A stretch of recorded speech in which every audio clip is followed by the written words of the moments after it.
In this video, I'm going to teach you how to connect Samsung tablet to monitor. It's a very easy process, so make sure to follow along. In this video, I'm going to give you easy to follow instructions on how to set up any model of Samsung tablet that you have and connect it to any monitor that you use. You will be able to mirror the screen of your tablet into the monitor or do the opposite and use the tablet as an additional screen for your monitor or your PC such as Windows. So all that you have to do is establish a physical connection between the monitor and your tablet. I recommend doing this by using these cables. You can find wireless solutions, but for this video, this is the one that I'm going to go over. So you will need an HDMI cable. One end plugs into the monitor, and then the other one should go into your tablet. But because most modern tablets don't have a native HDMI connection, then what you have to do is use one of these USB hubs or essentially an adapter.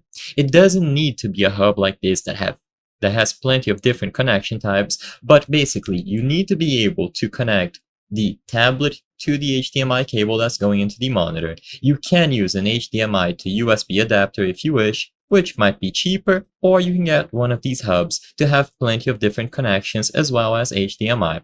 Choose whichever one you prefer. So the HDMI port goes into the hub and then the USB cable goes into the tablet.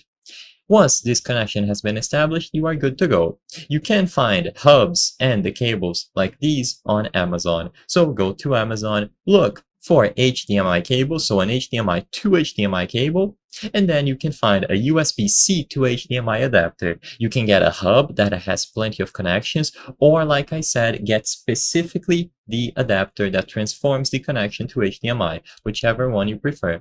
And once the connection has been established, you are basically good to go. There's no additional thing to do. The screen of the tablet will be mirrored on the monitor, and if you go over to the Samsung settings, you can use the screencast option or the second monitor option to use the tablet as an additional screen in conjunction with your main monitor. I hope I was able to help you on how to connect Samsung tablet to monitor. If this video helped you, please be sure to leave a like and subscribe for more very easy tips. Thank you for watching.